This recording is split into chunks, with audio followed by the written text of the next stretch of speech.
What's up, y'all? Your girl is back.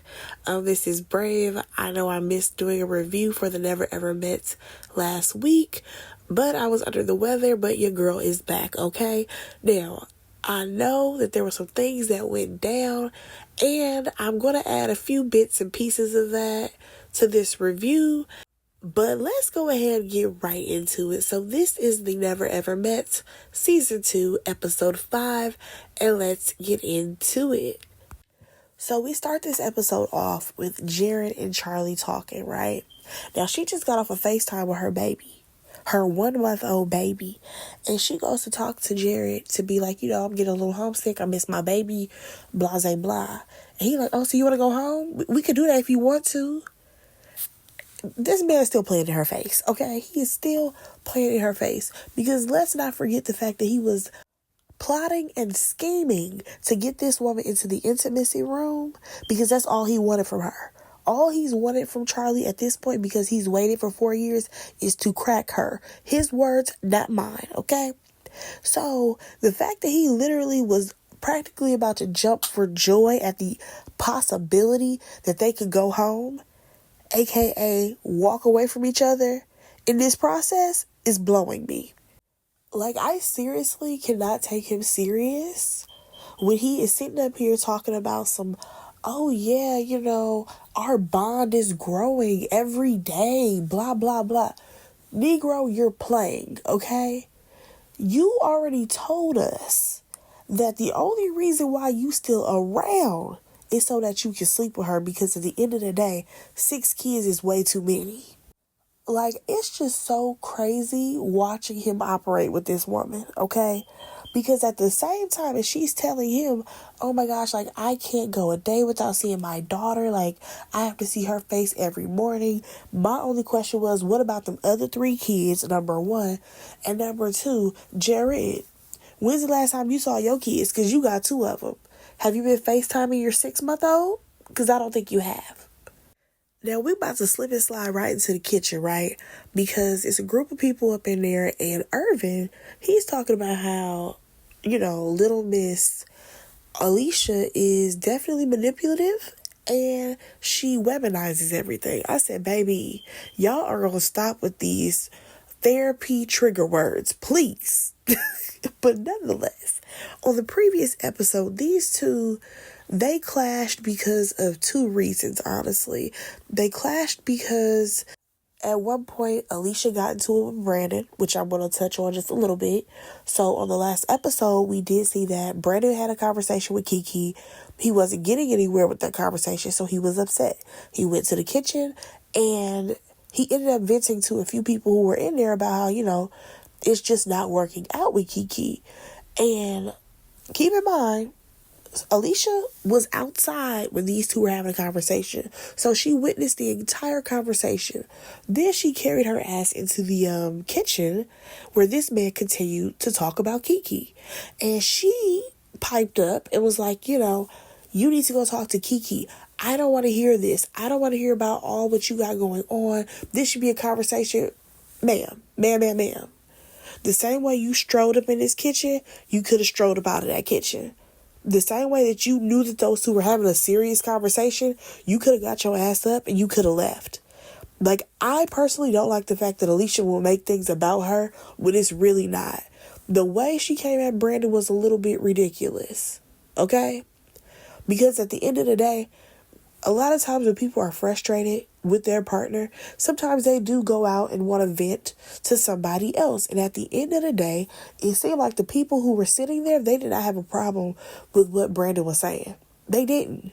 You know what I'm saying? Maybe they could suggest to him other ways to maybe handle Kiki. But you wouldn't even let them get to that, because you had to pipe up, Alicia, and say, oh, well, you're doing this and you're doing that, and making it about you and how your body needs this and blase, blase, blah. And that led to a conversation between Brandon and Irvin, where Brandon had to tell Irvin his side of the story, and Irvin had to basically tell you to, chill out. We're not trying to get into it with no other couples, because we really don't know these people like that. Now, the second reason why they got into it was at the the golf place. They went on a group date, and what's her name? Alicia. She was dancing in her seat, right? Irvin kind of looked at her because it was very random. Okay, I will say this. For me, I know that a lot of people said that Irvin, he looked at her kind of sideways. And yes, he did give her a look that was, a little crazy. But he didn't say anything to her. I feel like that was one thing where she kind of blew it up to be like, why are you looking at me like that? But I feel like two things are happening with Irvin. Irvin is realizing that Alicia is now who he thought that she was. And also at the same time, her dancing in her seat was not on brand for her. She is not fun. She don't like to dance. She don't like to be touched. She don't like to move. So for her to be dancing in her seat, that was kind of very random. Like, let's call a thing here. It's random. Because she doesn't loosen up. Now, does that mean that she can't? Absolutely not. I feel like, girl, if you have a good time, have a good time. I just think it was, a little random. Now, on to this episode, Irvin is fed up with Alicia. He don't want her. It is very clear that this man has made up in his mind that he not really rocking with her. Okay? Alright, so one thing that I will say is that I do respect the fact that Brandon apologized to Alicia, to say, hey, I was really in my feelings the day before. I shouldn't have came at you like that. I can respect that. Now, Alicia, I do think that you still owed him an apology, yet you did not give him one. Irvin is sitting at the table. He ready to get this over with, and he asked her to come have a conversation outside. Alright, so these two actually have a conversation that needed to be had, episode 1. They are not compatible. Irvin, he don't want to do this no more. That's totally fine.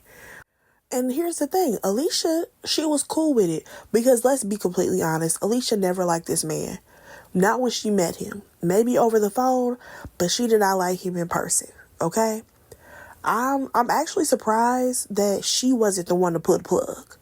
Now, this is where things took a turn for me, because Irvin, that whole little speech you had to give about how you talked to your ex before coming on this show and all of that, baby, we didn't need to know none of that. None of it. Because let's be completely honest, what woman wants to hear about your ex? Nobody. I don't care if we didn't work out, I still don't want to hear about your ex. Now, this conversation gets to the point where she's like, you just couldn't handle someone as delicate as I am, and that's okay. And here's the thing. At this point, they both are trying to take little digs towards each other. By her saying that, and then him going on to tell her that, I think that you're beautiful, I think you're smart, but I don't want to be your friend. Baby, I need both of y'all to grow up. But also at the same time, y'all, I'm just saying, we only see an hour of this show, and it is not only dedicated to this couple. I'm really wondering how much pettiness these two have had to go through within these couple of days that have passed. Like, in the grand scheme of things, we are only seeing a glimpse of what could have happened in that house. Honestly, they need like a after dark hours. Like, y'all know how Big Brother used to do, where they would have after dark so you could really see what was going on? You know what I'm saying? When the camera crew got to go home. I'm just saying. But basically, we end up with these two both saying how they don't want to be each other's friend, sounding like kids on a play yard. And Irvin goes back to the house and let everybody know he's done. He's ready to go home. Now, Brandon, why you in your confessional lying talking about I didn't think that they would be leaving like this. Sir, stop playing in my face.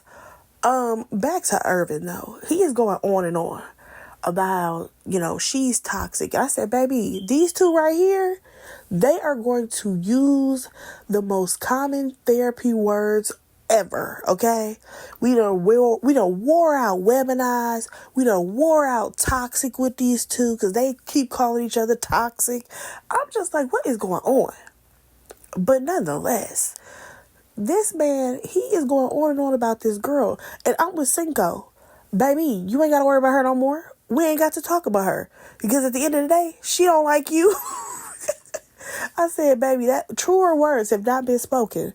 That girl never liked you. Okay? You were something to do. You were somebody to talk to while she was going through what she was going through. Now, I can't lie. I am cracking up that Charlie is in her confessional talking about some, oh yeah, neither one of them look happy, so bye. Girl, you got a man who is skinning and grinning and playing in your face, so you might want to scoot back off of this topic, okay? You might want to scoot all the way to the back of the line. Now, y'all, this is where things took such a deep turn for me. I said, baby, wrap it up. Wrap it up now. Because Irvin decides that he wants to tell everybody this story about this person who was in his life, okay? Yeah, we're going to circle back to that conversation about the ex. First of all, the man got a line problem because he started off by saying that he got a call and then he was like, oh wait, actually no, she left a comment on my sister's photo because my sister just got engaged. Negro, you're crazy. I'm sorry, y'all. This just took such a turn for me. Like, you mean to tell me because your ex left a comment on your sister's photo? On your sister's photo who just got engaged? If that girl has encountered your sister at some point, because you said that was your ex, so she's been around the family, of course she's probably going to say congratulations. What that got to do with you? None of that has anything to do with you, buddy. Next thing I know, I'm telling y'all, I looked down at my phone for a second, I picked my eyes back up, and this man is whining and crying on the screen. Sir, go pack your bags. Go pack your bags and get off of my TV. Now, I think it's hilarious that Jared of all people is talking about how the timeline don't add up. You and Charlie's timeline don't add up at all. So I need for you and Charlie to go to the back of the line. Scoot all the way back. Now, I'm with Chris on this. Why are you acting like a crybaby? Listen, Chris said that this man was acting like a crybaby, and he ain't lying. Irvin, what is going on? Now, I can't lie. After all of this, we see Alicia, right? She go upstairs, and I'm thinking she about to go pack her bags because she ready to go. No, she actually stopped by to see Brittany, and I didn't realize that they was cool like that. But nonetheless, she's like, we did not make this work. I think he about to go back to his ex because he over there talking about her. Hell, he probably talking about her right now. Baby, he was still yapping about her. Still going on and on about the ex. I'm not understanding how nobody chimed in and said, buddy, go pack your bags. Please. We don't really care about you or your ex, so you go ahead and go pack your bags, partner. Go ahead and hit the door. Let me tell y'all. Y'all know who was over that man talking? Cinco. Because Cinco, you can hear him say, yeah, go home, dog. AKA, we're tired. We're tired of hearing about this, okay? Now, baby, why in the world is he still talking about Alicia? I think he said that she was a horrible person or something. Now, keep in mind, we see her about to walk into the kitchen. Now, I don't think she heard him talking about her, but she goes ahead, tells everybody she leaving. She got to protect her peace, blah, blah, blah. Right? Cool. She walk out. That man is still talking. Like, I don't understand how production did not step in and say, all right, Irvin, wrap it up, buddy. Go pack your bags. Because at one point, Cinco got so over it that he ended up leaving him and Jared. They over there laughing in the corner. I said, baby, Jared, don't laugh too hard because we still watching you. So now we have Cinco, Jared, and Brandon talking or whatever. And you can hear them basically say that none of them thought that it was going to work out. Okay. Cinco's like, yeah, I saw that pretty much day one. Okay. He saw it coming. And I feel like the people that he's sitting with, he really want to tell them, I don't think y'all going to make it either. But he going to keep that tight lip. Listen, one thing I will say is that I do like me some Cinco on this show. Okay. I do. The man, he with his girl, and he not really into no mess. Y'all, the people finally said their goodbyes and walked out the door. Thank you, Jesus. Oh, my God. I don't know why it took them so long, but we really could have minimized that. Moving on. Now, moving on from there, you guys. Here go Jared always trying to stir the pot, asking Brittany who does she think is going to be leaving the show next. Sir, hopefully it's you. Okay, that's what I'm rooting for. Nonetheless, she talks about how her and Ty have not had a conversation. Let's circle back just a little bit, okay? So when they went out on this group date, right? They went to Top Golf. Everybody's having a good time. However, Ty is not paying attention to Brittany. And really, the problem with Ty is that, number one, he jokes way too much. But also, Ty gives off uncle energy, okay? He gives off unk. And with him giving off unk, the other guys in the house do not gravitate to him. They don't. But he want to be down with everybody so bad that he's willing to be loud, boisterous, cracking jokes all day so that way he can be seen. He wants to be down with the crew so bad. But baby, you're just not young enough. The nephews don't want to hang out with you all the time, Unc. They don't. They only want to come through when you cooking food because they hungry. Okay? Speaking of him cooking food, he out there on the grill, right? Little Miss Brittany is over here sashaying all through the pool, okay? And here's the thing. She wanted him to bring her something to drink or make her a drink, right? He tells her, okay, but I'm going to do that after I bring the food out because he done cooked for everybody. You know, that's his thing. He love to entertain everybody. Now, she felt some type of way, right? So then they get into it at the pool because she like, I asked you to bring me a drink. You didn't do that because you over here trying to, entertain everybody. And he's like, what do I look like bringing you a drink when I really need to feed all these people? Here's my thing. There's two things that could have happened. Not even just one. Two things could have happened. He could have, in his response when she asked for him to bring a drink, he could have been like, oh, babe, I got to bring this food out to everybody. But you know what?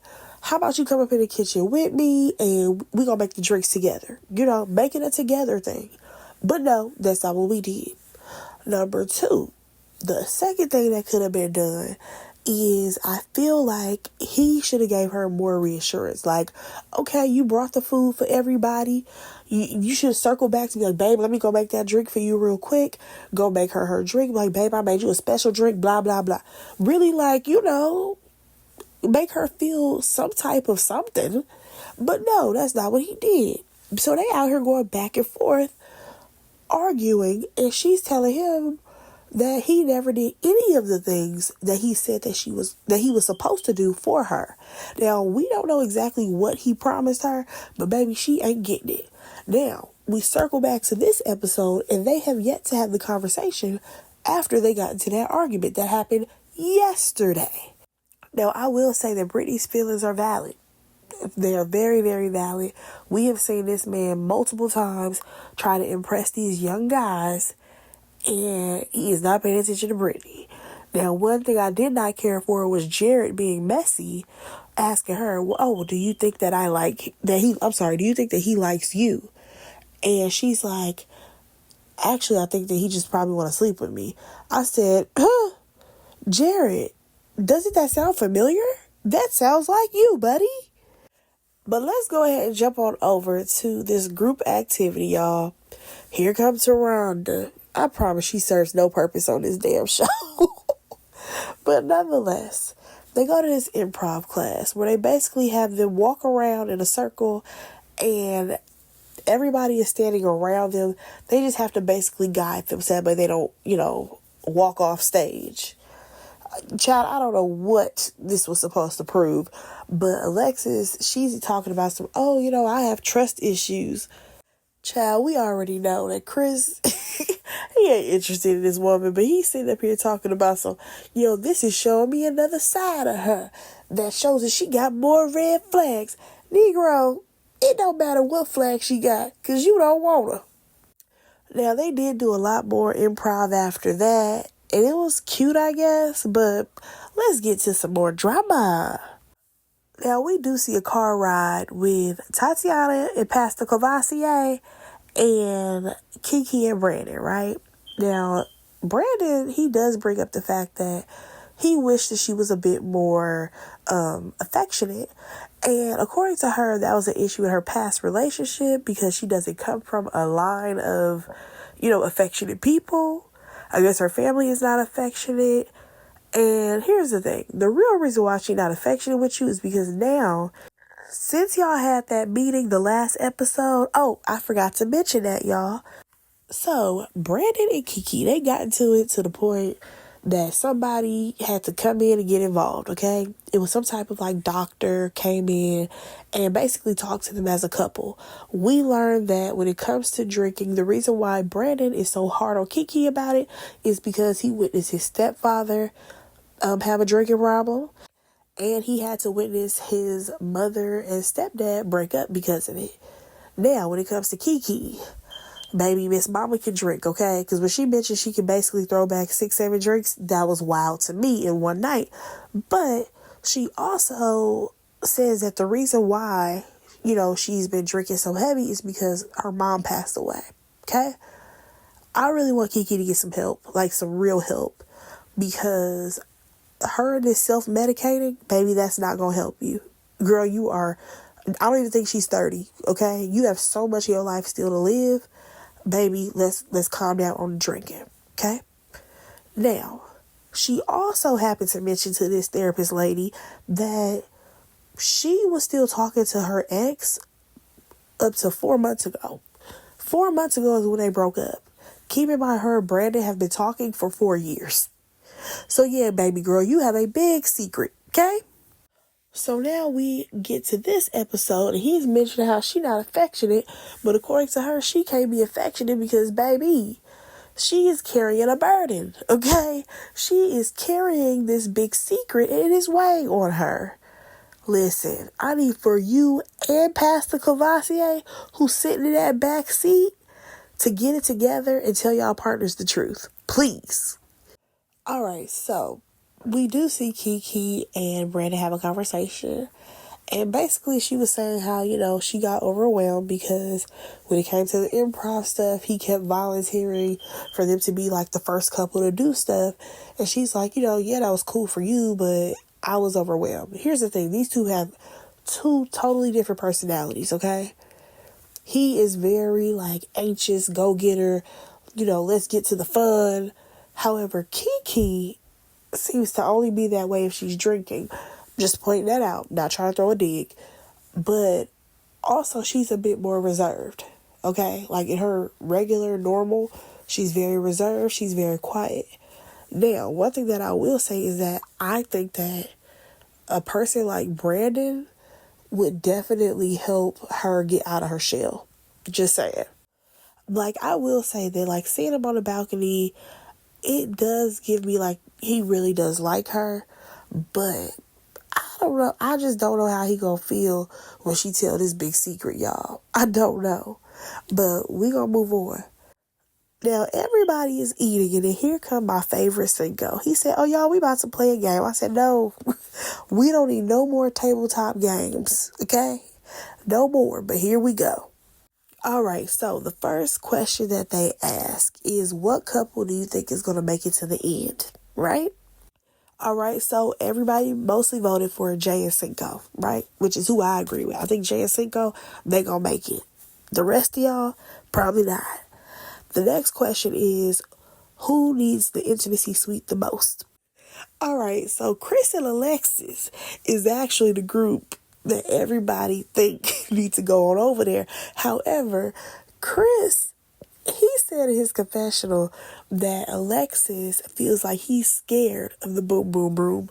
No, ma'am. He just don't want to go there with you because he don't like you. He don't need you to get no further reason to get attached to him. So he wants no part of this.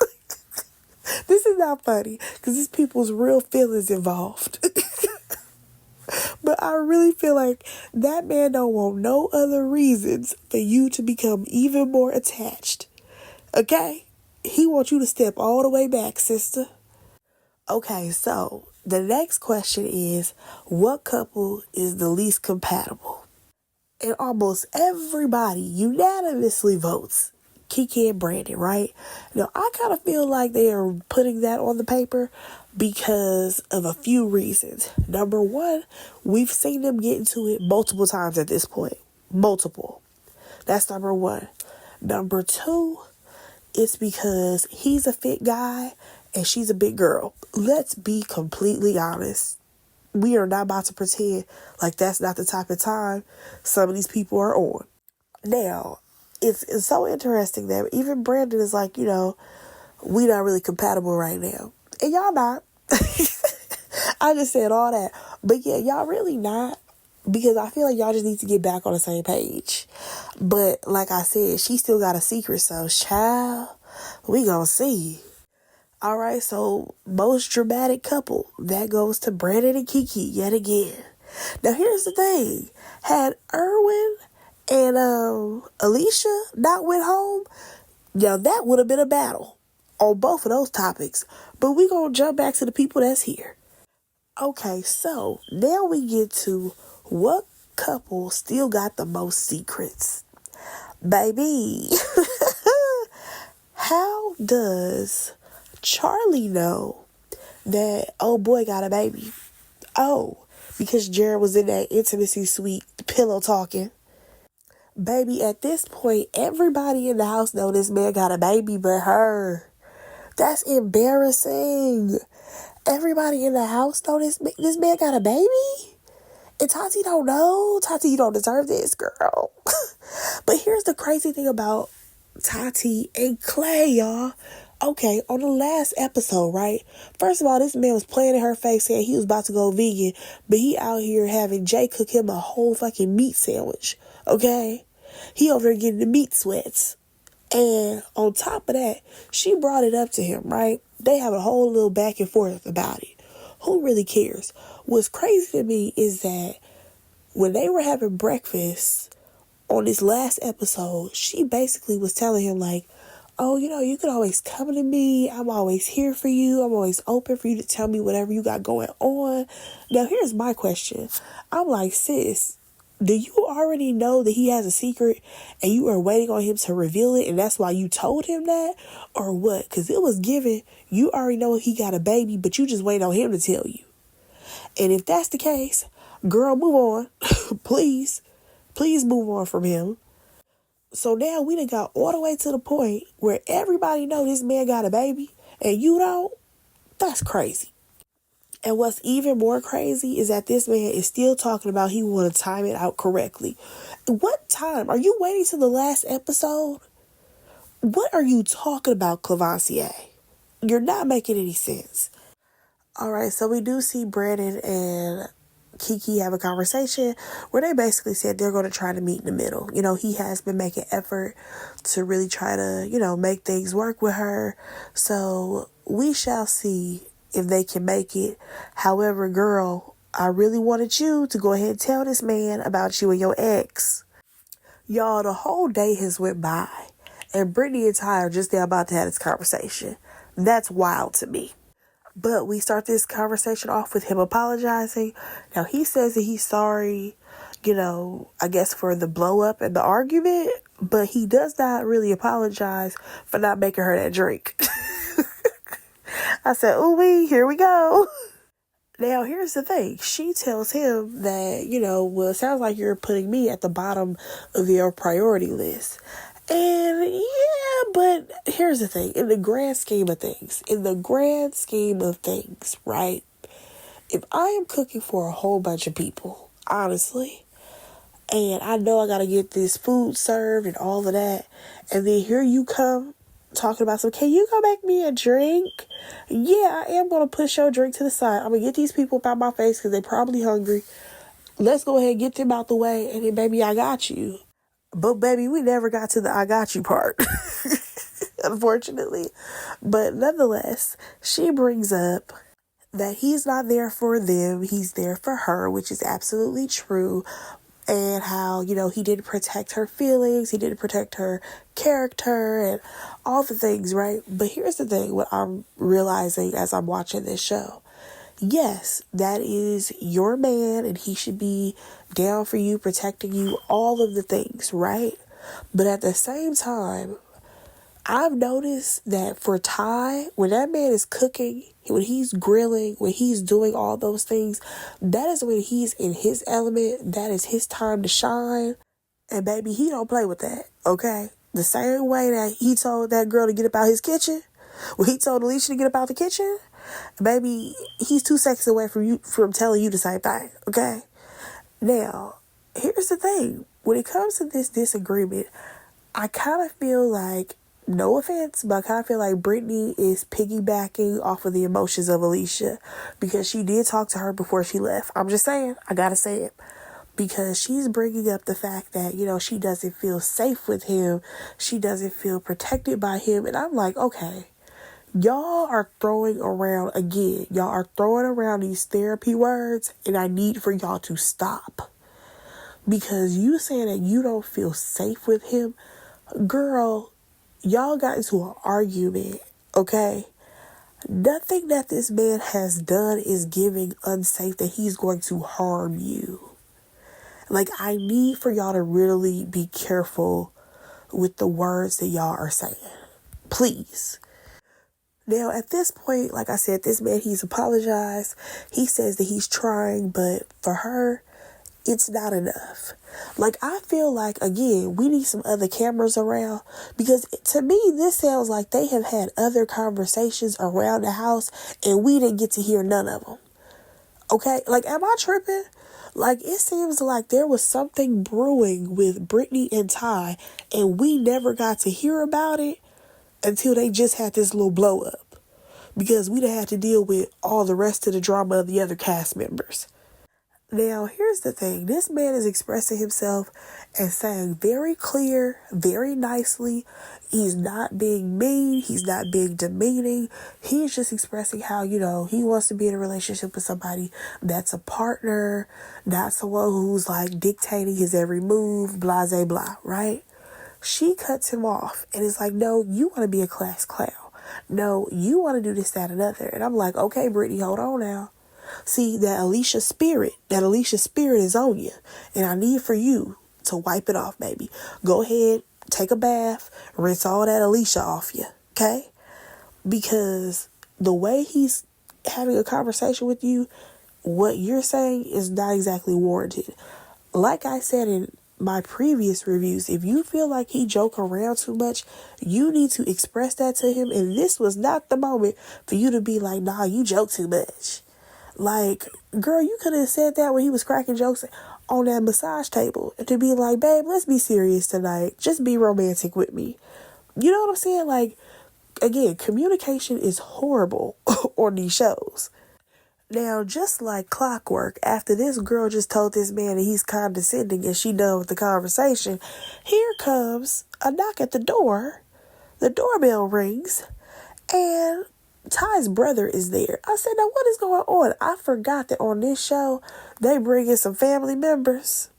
And the only reason why I know that, because I remember seeing a clip of that one man fighting with that other lady's sister. Y'all remember that on season 1? I can't remember nobody's name, but they was having a yelling match. Nonetheless, back to this season, we learned that Ty actually met Brittany through his brother. Or should I say, she met him through his brother. Baby, when I tell you that brother came in looking like Fred Hammond, he definitely looked like Fred Hammond, and he looks younger than Ty. So next thing you know, there's another knock at the door, and it's Brittany's mom. Baby, Brittany's mama is giving that she had Brittany when she was a solid 15. Okay? Mama looks young. Because if Brittany is 40, mama is definitely giving she a solid 55. Okay? Alright, so now since we have the brother and the mama here, these two go to their separate corners and tell their sides of the story. Now, when it comes to Brittany and her mama tells her, baby, you gotta have a conversation with that man, okay? And you need to lead the conversation because he do a lot of talking. Well, at least that's what Brittany chimed in and said, right? However, on the other side, Ty and his brother is talking, and the brother is like, she was kind of out of pocket for saying that you didn't have your priorities straight. But here's the thing. I said, y'all just had a whole argument. Y'all need to go ahead and tell them the part 2. Please go tell them the part 2 that y'all just had. But next thing you know, the mama and the brother, they come on through. They all have a little meeting. And some type of way, they worked this out and they were hugging at the end. However, it's definitely giving that Brittany don't want this man no more. Like, I'm sorry. But her energy gives off, I don't want this man. Nope, not for me. Now, we continue with these two, though. I mean, this episode was heavy with Ty and Brittany. And we see this man, he over here rubbing her feet down. They answering questions from each other. And I mean, I guess they're making progress. But again, it's still giving that she don't like this man like that, but she gonna take what she can get right now. Okay? Let's move on. Now, y'all, we get to the end of the episode, okay? And Brandon and Kiki is talking outside. Honestly, Brandon, you can do better than Kiki. Because Kiki is playing in your face. Baby, this show does not need to be called The Never Ever Met. This needs to be called Playing in Your Face. Because this girl is literally just playing in this boy's face. He trying to make her laugh. You know what I mean? He trying to tell her, like, I know you didn't have the best day, but, you know, today was still a good day. Like, still trying in this relationship. This girl, she not trying to be affectionate with him. She not trying to do nothing with him. Like, even though she swears that, you know, her and her ex, they broke up, y'all, it's given she never broke up with her ex. Kiki is operating like a person who did not break up with their ex. However, we done got on this TV show. I'm not going to touch on this man. I'm not going, you know, go to the intimacy suite with this man because I don't really want him like that, but we can use this TV check. Like, am I the only one who's seeing that right now? Because that's the vibe that I'm getting. Because the producers end up asking her, like, girl, do you still love your ex? And she didn't answer. That means yes. The real question is, girl, are you still living with your ex? Like, do they still got a key to your place? Do you still kick it with them from time to time? Like, I'm just not understanding this girl. But y'all, that was the episode, okay? Let me know what y'all thought about it. Go ahead and like, comment, and subscribe to my channel. And I will talk to y'all in my next review. Bye, guys.